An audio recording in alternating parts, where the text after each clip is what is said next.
Have you ever imagined how it feels to not be aware of your actions?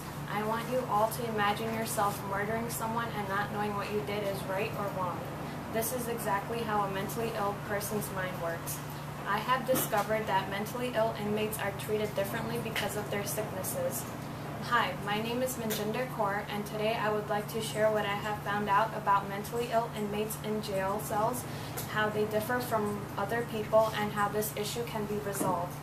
What is a mentally illness? A mentally illness is a mental disorder that requires psychological therapy and the disability to understand his or her own insanity. According to Brown.edu, mental illness affects the way a person thinks, feels, and behaves. Mentally ill inmates differ from the same. They are not aware of their wrongdoings. As mentioned in the definition, they do not understand their actions. Mentally ill inmates are similar to children because children don't understand what they do until told or punished in some cases. According to HowStuffWorks.com in the article, "Do Children and Teenagers Have Constitutional Rights?" the law also recognizes that children don't physically and emotionally mature enough to handle the responsibility attached to legal activities like drinking, let alone the right to vote or run for public office. Now let's take a look at why the death penalty should be imposed on the mentally ill. According to the 8th Amendment, cruel and unusual punishment is prohibited. Therefore, the death penalty violates one's constitutional rights. Secondly, inmates are considered bad guys because of their crime and not looked at their mental conditions. Lastly, as mentioned on mindsonedge.org, punishing a mentally ill inmate who is not aware of his or her own actions is like punishing them for being diagnosed with an illness. Now that we are aware of the mentally ill. Now that we are aware of how the mentally ill inmates are treated, how can this issue be resolved? Steps should be taken to prevent the mentally ill from being sentenced to the death penalty. Legal procedures that are already established should help the mentally ill inmates. For example, a habeas proceeding should be filed properly and not be ignored. This can be used to see if the trial attorney failed to prepare the defense and was incompetent according to law.cornell.edu. It also can challenge the constitutionality of the state death penalty law.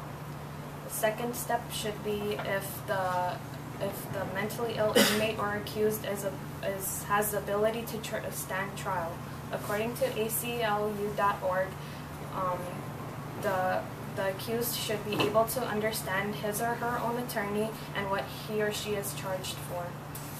Lastly, a correct diagnosis should be done of an inmate's illness. According to the Bureau of Justice Statistics site, records portray high percentages of mentally ill inmates. In the chart that was supposed to be behind me, in local prisons it is 64.2%. These records were recorded in 2006. Therefore, mentally ill inmates should be looked at carefully. According to ACLU.org, mitigating evidence can help in finding out what led a person to becoming mentally ill. For example, one could have been abused in the early stages of his or her own life.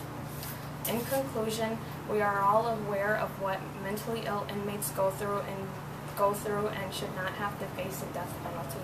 Thank you. Could you quickly just say what was in the chart? I didn't quite understand. Describe it for us. It was a chart that showed numbers in state, local, and federal prisons, numbers of how many mentally ill inmates are in each prison by percentages and their symptoms. And you put that in the last main point. What about this point about how this should be resolved? How does that chart support that? Well, it showed like the symptoms and everything, and then I put that the mitigating evidence should be used to portray if they were affected in their childhood or not. Yeah, I didn't quite get the connection. I'm still not quite getting the connection between that and that. Good, thank you.